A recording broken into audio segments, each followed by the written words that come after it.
लाखौँ भ्युजबाट चाहिँ भिडियोहरू चाहिँ युट्युबमा प्रशस्त मात्रामा छ र उहाँको बोलीमा चाहिँ एक किसिमको चाहिँ भाडा जस्तो पिर घोचिहाल्छ। आज सबै हाम्रो जति पनि यहाँ उपस्थित हुनुहुन्छ साथीहरू सबैको हृदयमा चाहिँ आज भाडा उठिरहेछ महाराज दिवसबाट। अब ढिला नगरिकन उहाँबाटै सुरु गरौँ, उहाँको बाणीहरू सुनौँ, उहाँको ज्ञानहरू उहाँका सत्सङ्गहरू हामीले धारण गरौँ। यदि हजुरहरू कसैलाई यदि उहाँसँग भेट्न मन लाग्छ भने पनि सजिलै एकदमै सरल हुनुहुन्छ। मेरो भेट त्यस्तो धेरै कहिले भएको छैन, योसँग लगभग 4 चोटि मात्र होला, धेरै कुराकानी पनि गरेको छैन। उहाँलाई एकदमै सरल हुनुहुन्छ, मैले देखेको यो कुरा भयो तर उहाँबाट हुने कुरा भनेको एकदमै क्लियर छ कि। अनि पशुपतिको जङ्गलको बिचमा बस्नु भएको छ हजुर सबैजना चाहिँ स्वागतै छ नि सबैजनाले चाहिँ स्वागत छ। जान सक्नुहुन्छ, भेट्न सक्नुहुन्छ, उहाँसँग बस्नु सत्सङ्गहरू है कुराकानीहरू हजुरले मजासँग चाहिँ लिन सक्नुहुन्छ। र ठाउँको नचिन्ने त्यस्तो छ भने म लैदिउँला, हजुरको लागि म सेवा गर्न सक्नेछु। सही ठाउँसम्म यात्रा गराउने काम नै मेरो हो। त्यसैले कुनै दिन हामीले त्यस्तो अवसर पारेर कुनै राम्रो दिन पारेर चाहिँ महाराजीकोमा गएर हामीले एक एउटा हवन यो दिन पनि आजै छुट्याउँ, आजै सल्लाह गरौँ र कस्तो खाले गर्ने के गर्ने भन्ने कुराहरू त्यो पनि महाराजकै जिम्मा है।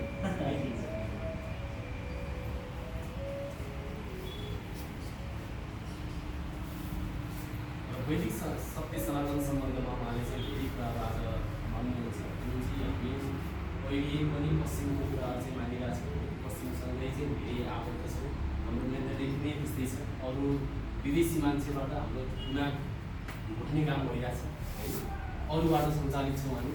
र आज उहाँबाट उहाँको जीवनी पनि अलिकति उहाँले सुनाउनुहुन्छ, कहाँबाट सुरु यात्रा गर्नु, कहाँबाट बिर्सिने थाहा छ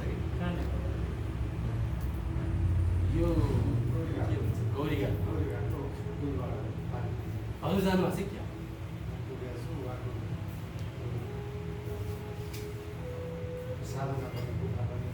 ए हजुरलाई याद छ हामीले संवाद गऱ्यौँ, कुराकानी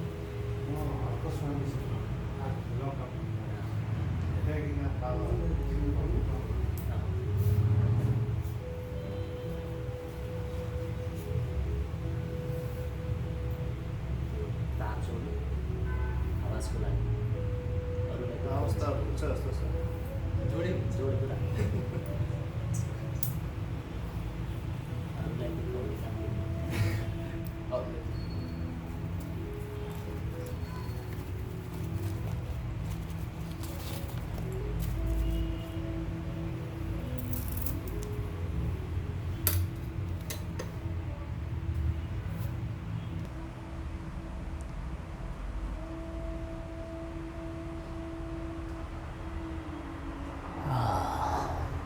धेरै सबर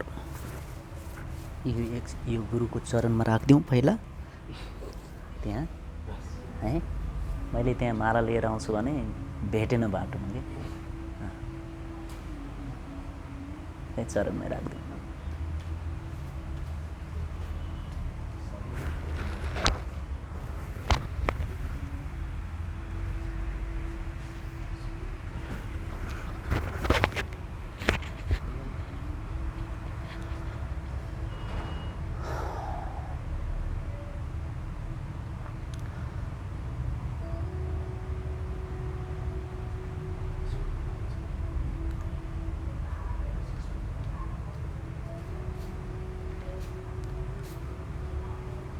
सबभन्दा पहिले यो सभालाई मेरो नमस्कार छ। यस सभाका सभापतिजी योगीजीलाई पनि साथमा मेरो नमस्कार। सभाभ्यो नमः सभापतिभ्यो नमः भन्छ वेदशास्त्रले पनि। यदि सभा छैन भने सभापति हुँदैन, सभाले सभापतिलाई जन्माउँछ। पहिलो प्राथमिकता भनेकै सभाको हो। यो सँगसँगै हामी आफ्ना गुरुमण्डलहरूलाई सम्झिन्छौँ। ओम अस्मत् श्री गुरुभ्यो नमः। ओम अस्मत् श्री सर्वगुरुभ्यो नमः। ओम अस्मत् श्री परम गुरुभ्यो नमः। ओम अस्मत् श्री गुरुविग्रहभ्यो नमः। अस्मत् श्री गुरुपादुकाभ्यो नमः। गणपति पार्वती सूर्याश्च विष्णु हर। आजको यो उपस्थितिमा समग्र गुरुमण्डलहरूलाई हामीले नमनको साथमा पञ्चायतन पद्धति र त्यो पञ्चायत परम्परालाई पनि हामीले नमन गर्यौँ। आजको यो दुनियाँमा हाम्रो पुरातन र सनातन धर्मको त्यो सर्वाङ्गीनता टुट्दै गएको छ। हामी देहका प्रत्येक अङ्गलाई टुक्र्याउँदै आँखा र कान मात्र महत्त्वपूर्ण हो, अरू कोही बेकारको वस्तु हो भन्ठानेका छौँ। त्यस्तै हाम्रा तन्त्र, योग, दर्शन, वेदान्त लगायतका कृतिहरूमा पनि मतभेद गरिरहेका छौँ। दर्शनहरूमा सिद्धान्ताचार, वेदान्ताचार लगायत कौलाचार हुँदै अनन्त आचारहरूको कुराहरूबाट पनि हामी अव्यक्त छौँ। हामी यो विषयको जानकारीबाट वञ्चित नै छौँ। तसर्थ समग्र आचारहरूमा, समग्र दर्शनहरूमा श्रेष्ठ कौलाचार पद्धति र कौलाचार पद्धतिमा पनि मच्छेन्द्र योगीको अद्भुत समन्वयात्मक कौलाचार पद्धति जुन छ, यसमा वामाचार, दक्षाचार सँगसँगै वैष्णवाचार, शैवाचार, शक्ति आचार इत्यादि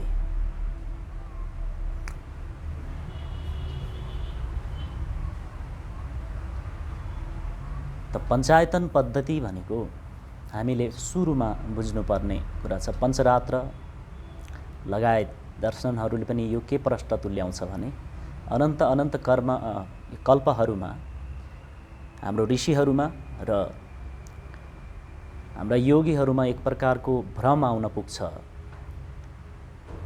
त्यो समय र त्यो कल्पको विकास र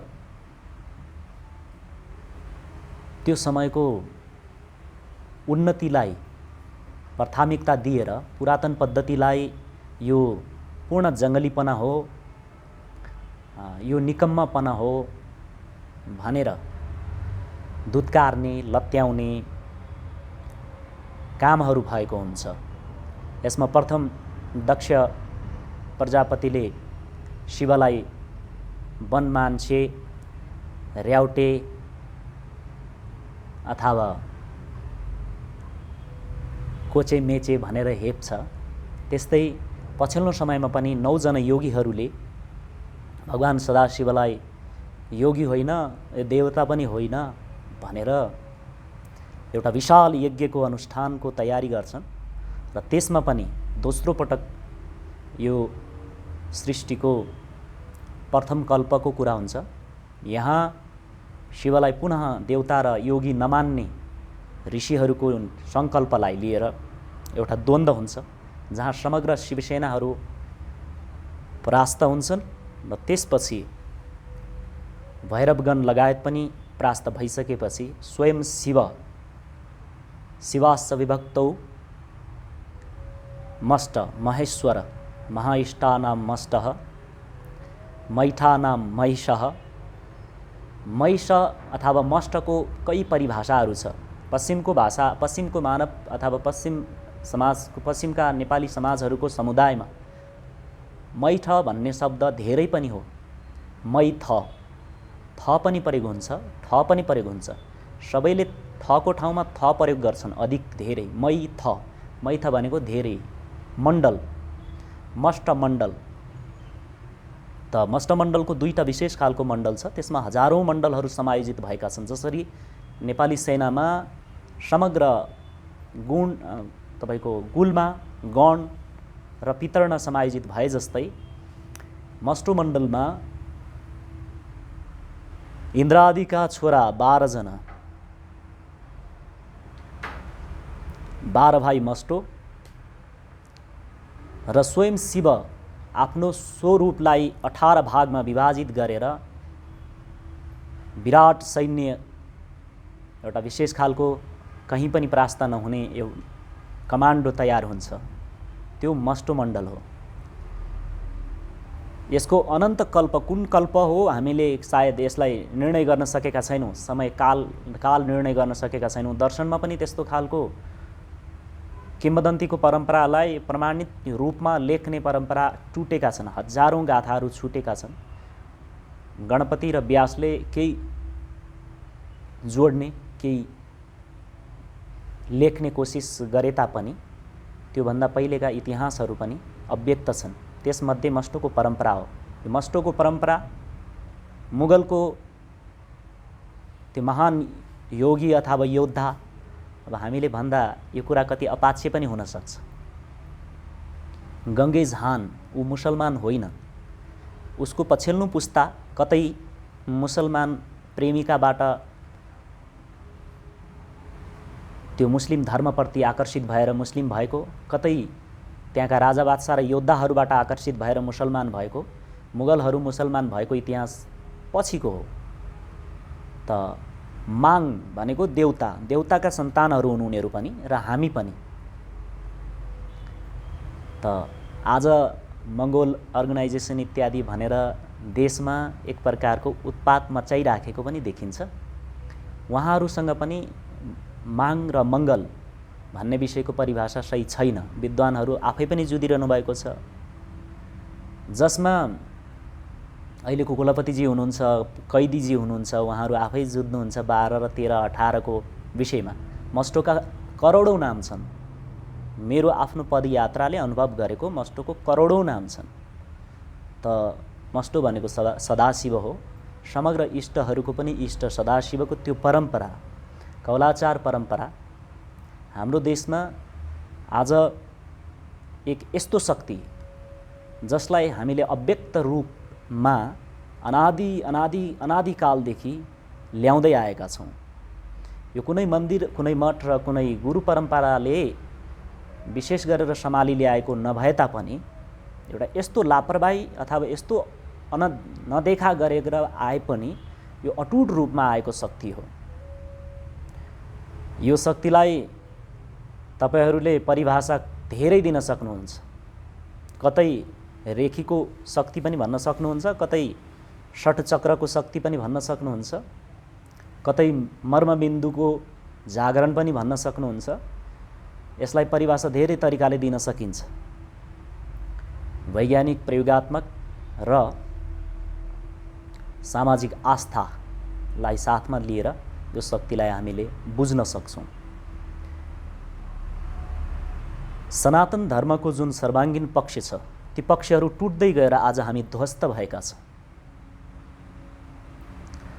सनातन धर्मको सर्वाङ्गीन पक्षलाई हामी आफै आफ्ना हात काट्दै काट्दै यो दाहिने हात मात्र भए हुन्छ भनेर देब्रे हात, देब्रे खुट्टाको औँला काट्दै, गाँठा काट्दै, जाङ्राका नसाहरू तान्दै तान्दै तान्दै देब्रे हातसम्म र देब्रे साइडको छातीसम्म चिरेर पाखा राखे जस्तो कुरा हामीले गरिरहेका छौँ।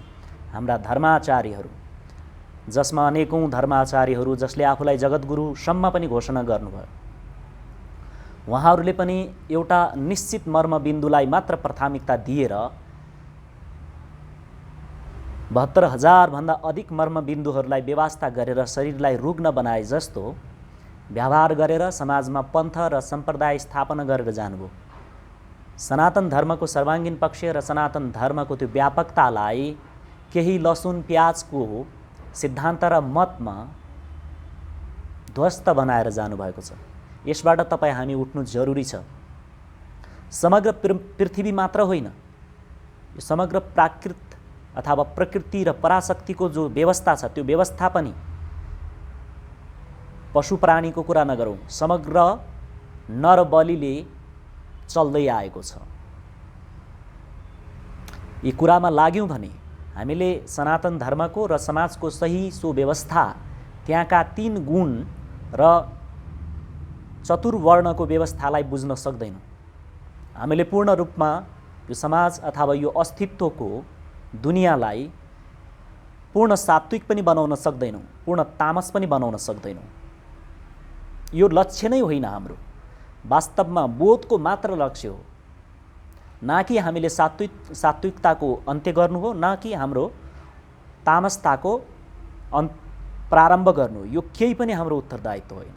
हाम्रो उत्तरदायित्व यो हो कि जे हो त्यसलाई बोध गरेर, त्यसलाई जानेर, अविद्याको बोध हुन बित्तिकै विद्याको प्रतिष्ठापन हुन्छ।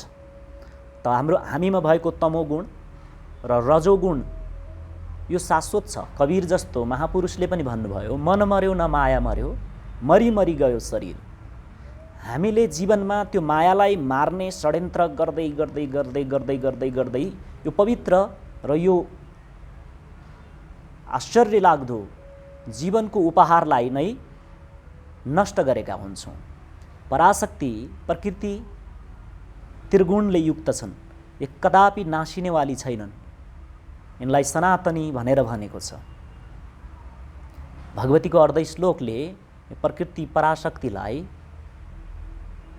सनातनी, शाश्वत भनेको छ। त हामी जीवनमा, हामीभित्र, हाम्रो शरीरमा अनिवार्य रूपमा आवश्यक पर्ने अथवा शाश्वतता रहेको, शरीरको धर्ममा पनि शाश्वतता रहेको तमो, रजो र सात्विकताको द्वन्द्व निर्माण गर्ने काम हामी हौँ। सात्विकताले कहिले पनि तामसमा प्रहार गरेको हुँदैन, तामसले पनि सात्विकमा प्रहार गरेको हुँदैन, न रजोले तामसमा र सात्विकमा कहीँ पनि प्रहार गरेको हुँदैन। रजो, तमो र सतोले आफ्नो अनिवार्य धर्म निभाइराखेको हुन्छ। तर हामी सिद्धान्तको गधा बनेको कारणले गर्दाखेरि यसको अस्तित्वलाई नै मेटाउने जब हामी सङ्घर्ष गर्छौँ, तब जीवनको सौन्दर्यता नष्ट हुँदै जान्छ। जीवनमा, जीवनको सौन्दर्यतामा, जीवनको उत्सवमा हाँस हुँदै आउँछ र सिद्धान्त हामीले आफैले निर्माण गर्छौँ र त्यो सिद्धान्त सफल हुँदैन। किनकि हामीले प्रकृतिलाई नबुझेर बनाएको सिद्धान्त, हाम्रो स्वार्थको लागि बनाएको सिद्धान्त, हामी त्यो सिद्धान्तको रथमा सवार हुनको लागि त्यो सिद्धान्तको लगाम लाटा सोझाहरूमाथि लगाउन खोजेको कारणले यो सिद्धान्त कहिले पनि फल्दैन, फुल्दैन अनि हामी विक्षिप्त हुन्छौँ। हामी मात्र होइन, हामीले सिद्धान्त बनाएर जान्छौँ र त्यो सिद्धान्तका उत्तराधिकारीहरू पनि दुखी हुन्छ। हामीले निर्माण गर्ने सिद्धान्त होइन, हामीले बोध गर्ने हो वेदान्तको। वेदान्त कसैबाट निर्मित होइन, यो अकाट्य ब्रह्मसूत्रहरू हो। अकाट्य ब्रह्मसूत्र प्रकृति र विराट पुरुषको परिवर्तन रहित जुन सनातन धर्म छ, त्यो प्रकृति पराको विधान हो। समग्र वेद र पुराणहरूले हामीलाई यही मात्र बुझाउन खोज्छन् कि प्रकृतिको विधानलाई बुझ, प्रकृतिको विधानमा हिँड, प्रकृतिमा रम, प्रकृतिमा डुब भनेको छ। त विराट र व्यापक जुन आत्म चैतन्यता छ, त्यसलाई उत्थान गर्नु कोही जरुरी छैन। ऊ कहीँ नष्ट हुँदै छैन। त्यसको व्यापकता, त्यसको शाश्वतता अकाट्य छ, अमर छ, अनश्वर छ। केवल हामीले बनाएका सिद्धान्त र मतको पर्दा हटाउन बित्तिकै त्यो सनातन, त्यो पुरातन, शाश्वत, नूतन चैतन्य आत्मसत्ता, हाम्रो व्यापकता र विराटताको बोध हुन्छ। यो नितान्त मेरो वेदान्त र शास्त्रहरूको अध्ययन होइन, मेरो आफ्नो जीवनको अनुभव। तपाईहरूलाई प्रथम कुरा, विश्वव्यापी रूपमा विश्वभरिमा रहेको एक समनिजम अथवा समार्थ परम्परा भन्दछ, जो कुनै पनि निश्चित व्यक्तिबाट समाश्रित परम्परा होइन, अनन्त कल्पबाट सञ्चालित, स्वतः समुदाय र प्रकृतिको माध्यमबाट चल्दै आएको समार्थ परम्परा, जो मस्टो र नौ भवानीको परम्परालाई हल्का अलिकति थोरै छुवाएँ मैले। मेरो 27 वर्षको यो लामो यात्राबाट अनुभव भएका कुराहरू हजुरले दिनुभएको केही 60 अथवा 120 मिनटले म पुरै त बताउन सक्दिनँ। फेरि पनि मेरो काम हो आगो लगाउनु। आगो लगाउने काम म गर्छु। टुक्रा टुक्रा टुक्रा टुक्रा विषयहरूलाई तपाईहरू समक्ष प्रस्तुत गरेर। र यसरी हामी सङ्कुचितता र कुण्ठामा डुबिरहेका छौँ र हामीमा हाम्रो स्वभाव धर्ममा ध्यान नदिकन हाम्रा गुरुहरूले हामीलाई आफ्नो मत र सिद्धान्तको गधा बनाउँछन्। तर यो सिद्ध परम्परा त्यस्तो होइन। फेरि सिद्ध परम्परा गजब छ। छल कपट र षड्यन्त्रको परम्परा होइन यो। बुवासा जस्तो परम्परा होइन यो। यो सिंह जस्तो परम्परा। ऊ धारिलो सिंह गरेको राँगोलाई पनि शिकार बनाउन चाहन्छ भने ऊ सिधै अगाडिबाट आक्रमण गर्छ। भलै ऊ त्यसको धारिलो र तीखो सिंहले मर्नु किन नपरोस्। प्रत्येक सिद्धहरूलाई, सिद्धयोगीहरूले सिंह बनाउने कोसिस गर्छन्। अगाडिबाट जे काम गर्ने हो अगाडिबाट गर्ने र अगाडि बढ। त सिद्ध धर्मसँग र सिद्ध योगीहरूले प्रत्येक व्यक्तिलाई, प्रत्येक शिष्यको शिष्यत्व मात्र अङ्कुराउँदैछ भने त्यसमा सिद्धत्व देख्छन्, सिद्धत्वको दर्शन गर्छन्। तसर्थ आफ्नो जीवनभरिको अनुभूति र आफूले बनाएको त्यो प्रशस्त र विराट मार्गदर्शन उनीहरूलाई गर्ने हो। त हामी दिन प्रतिदिन आफैले बनाएको मत र सिद्धान्तमा बुवासा बन्दैछौँ कि सिंह बन्दैछौँ, यो हामीले एकपटक निर्छिर गर्नुपर्ने विषय हो। बुवासाले कसरी छल गर्छ थाहा छ हजुरहरूलाई? त बुवासा जस्तै प्रवृत्तिहरू हामीसँग छन्, हाम्रो समाजमा छन्, हाम्रो मनोवृत्तिमा छन्। यी कुराहरूलाई हामीले कलेश निवारणको उत्तरदायित्वद्वारा यी विकारहरूलाई निवारण गर्दै गर्दै गर्दै गर्दै जानुपर्ने हुन्छ। यहाँ आज अधर्म र अनैतिकताले धर्मको विनाश, धर्मको हानि, धर्मको नोक्सान गर्ने काम कस्ता कस्ता रूपहरू धारण गरेर गरिरहेको छ। योगीका रूप धारण गरेर, महान महान यज्ञ अनुष्ठानकर्ताको रूपमा धारण गरेर, महान सिद्धको रूप धारण गरेर, महान विद्वानको रूप धारण गरेर पनि हामी र हाम्रो त्यो पुरातन, त्यो शाश्वत अकाट्य विधान र गुणधर्मलाई छोप्दै नयाँ नयाँ संविधान र विधान ल्याउँदै बनाउँदै र हामीलाई हाम्रो अस्तित्वबाटै वञ्चित गर्दै गरेको देखिन्छ। त त्यो असमञ्जसता, त्यो कुण्ठा र त्यो सङ्कुचितता, त्यो साम्प्रदायिक वैरभाव, त्यो सैद्धान्तिक द्वन्द्वलाई चिर्नको लागि प्रत्येक योगी एक महान राजा बराबर हुनुपर्छ। त्यो राजासँग क्षमाशीलताको अनन्य सम्भावनासँग सँगै तत्काल र तत्क्षण दण्डित गर्ने, दण्ड प्रदान गर्ने त्यो सम्भावना प्रत्येक योगीमा हुनुपर्छ। आज हामी लसुन र प्याजमै अल्झिरहेका छौँ। वैष्णव र शैव भन्ने शब्द र साम्प्रदायिकतामै अल्झिरहेका छौँ। आज यहाँ प्रत्येक मानवको लासमाथि पनि ध्यान गर्नुपर्ने अवस्था आउँदैछ। के हामी यो सिद्धान्त र मतले त्यो अवस्थामा ध्यान र स्थिर हुन सक्छौँ? युक्रेन र रसियामा पनि योगीहरू छन्। त्यहीँ विक्षिप्त र दुखी समाज छ। ब्रोइलर कुखुराहरू अथवा कुहिएको आलुहरूको खाल्डो जस्तै मान्छेहरूको खाल्डोहरू मान्छेहरूको लासहरूको खाल्डोहरू गाडिएको छ, मसिनले खन्दै मान्छेहरूलाई त्यसरी गाडिँदैछ। त्यहाँ पनि त्यो एक अस्थिरता र अशान्तिको भिडमा पनि शाश्वत शान्तिको बोध गर्दै परम स्थिर समाधिमा ध्यानमा बस्न सक्नुपर्ने त्यो अवस्था निर्माण गर्नुपर्ने तपाईँ हाम्रो अवस्था हो। यो अबको निर्माण भनेकै त्यो हल्लिँदै नहल्लिने, त्यो विक्षिप्तताले छुँदै नछुने त्यस्तो परम स्थिर योग आसनको सिद्धिको अवस्था हामीले हासिल गर्नुपर्ने र बनाउनु पर्ने परिवेश हो यो। त्यो धेरै टाढा छैन, हामीभन्दा अगाडि पनि थियो, हामीभन्दा पछाडि पनि रहनेछ। युद्ध हामी शान्तिको कामना गर्छौँ, युद्ध नहोस् भन्ने एक निर्णायक सोचले त्यस्तो होइन। युद्ध संसारभरिमा आदिदेखि आदि कल्पसम्म भइरहने विषय हो। युद्ध दुईटा पक्षबाट हुन्छ।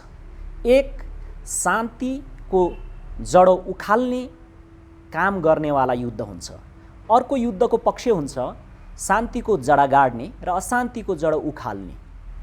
यी युद्धहरू यदि रोकिए भने यो विश्व ब्रह्माण्डमा शान्ति भन्ने नाम नै रहँदैन। किन नाम रहँदैन भने जसरी विशालमा विशाल रुख छैन तर वनमारुको झाडी सानो सानो छ, तर विशाल वृक्षहरूको बीज भैँमा झरेर उम्रिन दिँदैन उसले। कारण के कि त्यो बिउलाई पृथ्वीमा स्पर्श भइसकेपछि पनि एक पृथ्वीको ओस आवश्यक हुन्छ। त्यो ओसलाई मातृत्व प्रदान गर्नको लागि सूर्यको उष्णता चाहिन्छ। त्यसबाट वञ्चित गरेको कारणले कुनै पनि बीजहरू त्यहाँ उम्रिँदैनन्। यदि उम्रे भने पनि हुर्किँदैनन्। भुटेर मकै फाले जस्तो ती बिरुवाहरू उम्रिन्छन् र सुकेर जान्छन्, बिउ त्यसरी अन्त्य हुँदै जान्छ। त शान्ति र शाश्वतताको जुन कुरा छ, युद्ध भन्ने कुरा पनि शाश्वत कुरा हो। यो पुरातन कुरा हो। कुनै कल्पमा नभएको इतिहास छैन, कुनै कल्प नभएर जाँदै जाँदैन। त अहिले पनि यो हाम्रो समूह जुन छ, अहिले हाम्रो आँखाले देखेको मात्रै समूह जुन छ, यो पनि एउटा योगीहरू अथवा योद्धाहरूको समूह हो। हामीले बाहिर गर्ने 25% युद्ध, 75% युद्ध हामी भित्र भइसकेपछि मात्रै बाहिर निक्लिने हो। तर समग्र युद्ध कलाहरू र समग्र नीतिहरू हामी भित्र प्रयोग हुन्छन् पहिला र त्यसपछि बाहिर प्रयोग हुन्छन्। त्यसमा प्राङ्गतता देखिएला नदेखिएला, त्यसमा सक्षमता, त्यसमा परिपक्वता त उसको बाहिर उपस्थिति भएपछि मात्रै देखिने हो। भित्रको युद्ध कति शान्त र कति स्थिरताको साथमा गरेको रहेछ। एउटा योगी र एउटा योद्धालाई हजारौँ हजार मान्छेहरूका लास खस्दा पनि एउटा सुखेर रुखबाट खसेको पात बराबरको पनि विक्षिप्तता हुँदैन। तर हाम्रो सामान्य दृष्टिकोणले त्यो जस्तो क्रूर र पतित कोही होला, एक सेकेन्डभित्र उसले तलवार घुमाएको भरमा उसले 100वटा लास गिराउँछ जमिनमा। अहिले त तलवार घुमाउनु पनि पर्दैन। एकचोटि बटन दबाएको भरमा लाखौँ लाख मान्छेहरू झर्छन् पृथ्वीमा र त्यहाँको कयौँ हजार हेक्टर जमिन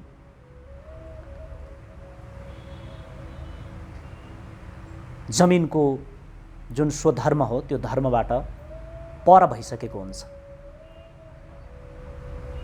जमिनमा हुने जुन उत्पादन शक्तिबाट ऊ वञ्चित भइसकेको हुन्छ। यसरी मान्छे भित्रको मानवताको अन्त्य गर्ने खेल त अनन्त कल्पबाट हुँदै आएको हो। विशेष गरेर केही समयमा यो संसारभरिमा करिब 100 वर्ष 200 वर्षदेखि चलिरहेको कुरा जो छ त्यो त छँदैछ। त्यसरी नै भूमिलाई पनि पृथ्वीको धर्मबाट वञ्चित गराउँदैछौँ हामी मानवले। आजको जुन पनि अणु र परमाणुहरू प्रयोग भइरहेको छ त्यो कुनै पनि जमिन हामीले आउने 200-300 वर्षसम्म अन्न उत्पादन गर्न लायक रहँदैन।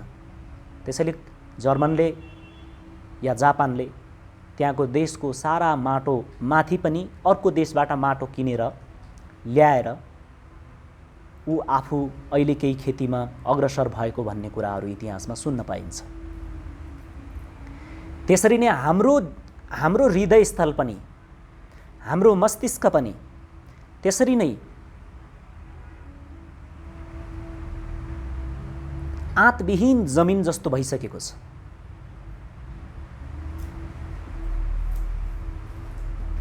जमिनमा आँत छैन भने त्यसलाई जतिसुकै मेहनत गरे तापनि त्यहाँ कुनै पनि प्रकारको अन्न उत्पादन गर्न सकिँदैन। त्यसरी नै हाम्रो हृदयस्थल र हाम्रो मस्तिष्क पनि आज आँतविहीन भइसकेको छ।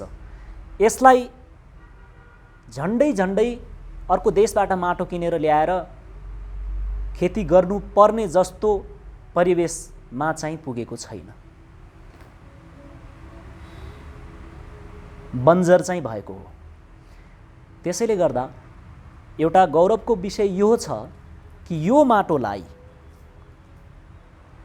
माटोलाई शुद्ध गर्न र आँतयुक्त बनाउनको लागि यही माटोका केही ती विशेष पात्रहरू जो लागि परिरहनु भएको छ, उहाँहरूको योगदानद्वारा तपाईँ हाम्रो हृदय र मस्तिष्कलाई पनि केही हदसम्म स्वधर्म र हाम्रो स्वभाव र गुणधर्मको निखारता र कुशलता प्रदान गरिरहनु भएको छ। त नजिकको देउता, टाढाको देउता भन्दा नजिकको भूत मान्नु